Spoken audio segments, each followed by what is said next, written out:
اللہ صلی اللہ علیہ وسلم نے ارشاد فرمایا کہ دو نعمتیں ایسی ہیں کہ جن کے بارے میں اکثر لوگ دھوکے کا شکار رہتے ہیں۔ جب تک وہ نعمتیں پاس ہوتی ہیں ان کی قدر نہیں ہوتی، اور جس وقت وہ نعمتیں چھن جاتی ہیں تو ہاتھ ملتے رہ جاتے ہیں، اس کے باوجود ان کو ملتا کچھ بھی نہیں۔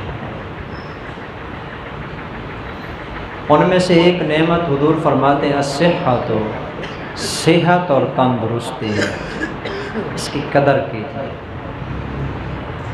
کبھی کبھی انسان کو ہسپتال کا چکر لگانا چاہیے، لیکن آج ہم اتنے مصروف ہو گئے ہیں کہ اپنا کوئی عزیز بیمار ہو تو بھی وہاں جانے کا اتفاق نہیں ہوتا، بس فون کے اوپر دو چار لفظ پوچھ لیے، اگر اس کی بھی توفیق ہو گئی۔ نہیں تو اگر کوئی بیمار ہے اس کے پاس چل کے جانا اتنا بڑا اجر اور ثواب ہے کہ جس بارے میں رسول اللہ صلی اللہ علیہ وسلم نے ارشاد فرمایا کہ جس وقت کوئی بندہ کسی بیمار کی بیمار پرسی کے لیے چل کے جاتا ہے، اس کے ایک ایک قدم کے اوپر اللہ اس کو ایک ایک نیکی عطا فرماتے ہیں۔ اگر صبح کے وقت وہ گیا ہے کسی کی بیمار پرسی کے لیے، صبح سے لے کر شام تک حضور نے فرمایا کہ 70,000 فرشتہ اس کے لیے مغفرت کی دعا کرتا ہے۔ اور اگر کوئی بندہ شام کو چلا جائے تو پوری رات اس کے لیے 70,000 فرشتہ مغفرت کی دعا کرتا ہے۔ اس نے جا کے صرف کہنا اتنا ہے کہ بھائی آپ کیسے ہیں، اللہ آپ کو صحت اور عافیت عطا فرمائے۔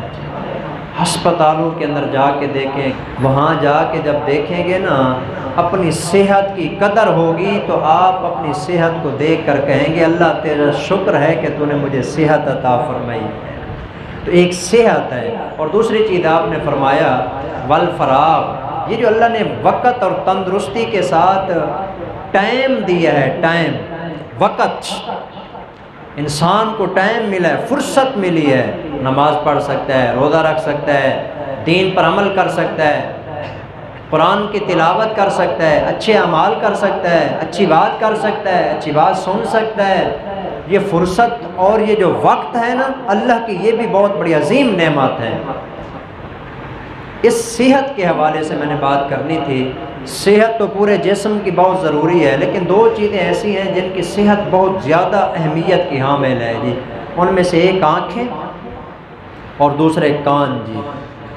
آج میں ایک دعا آپ کو بتاتا ہوں جی، جس کے اندر نا یہ دو چیزیں نبی اکرم صلی اللہ علیہ وسلم نے مانگی ہیں۔ اگر کوئی بندہ مستقل یہ دعا مانگے نا، اس کی موت تک اللہ اس کی آنکھیں اور اس کے کانوں کی قوت سماعت کو سلامت رکھیں گے۔ بہت عظیم دعا ہے جی، وہ دعا آج ہم سیکھیں گے۔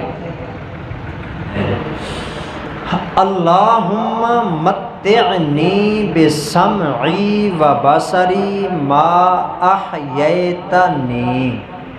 اس کا معنی یہ ہے، اے اللہ مجھے میرے کانوں اور میری آنکھوں کے ساتھ فائدہ حاصل کرنے کی توفیق عطا فرما جب تک تو مجھے زندہ رکھے۔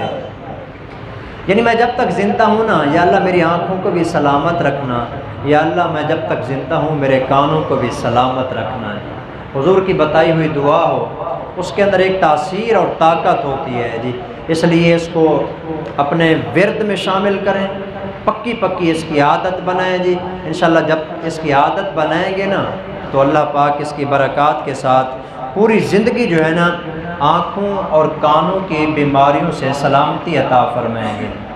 خاص طور پر یہ جو بزرگ حضرات ہیں جن کو یہ تھوڑا سا ہوتا ہے، بڑی عمر کے اندر جا کے آنکھیں جواب دے جاتی ہیں، کان سننے سے بیزار ہو جاتے ہیں، ان کو چاہیے کہ اس کے اوپر زیادہ توجہ دیں جی۔ ویسے تو سب کو دینی چاہیے، پڑھیں گے اس کو جی، اللہم متعنی بسمعی و بصری ما احییتنی۔ صبح و شام کم از کم 3 مرتبہ اس کو پڑھ لیں، ویسے تو ہر دعا کے اندر اس کو پڑھا کریں کم از کم 3 دفعہ جی۔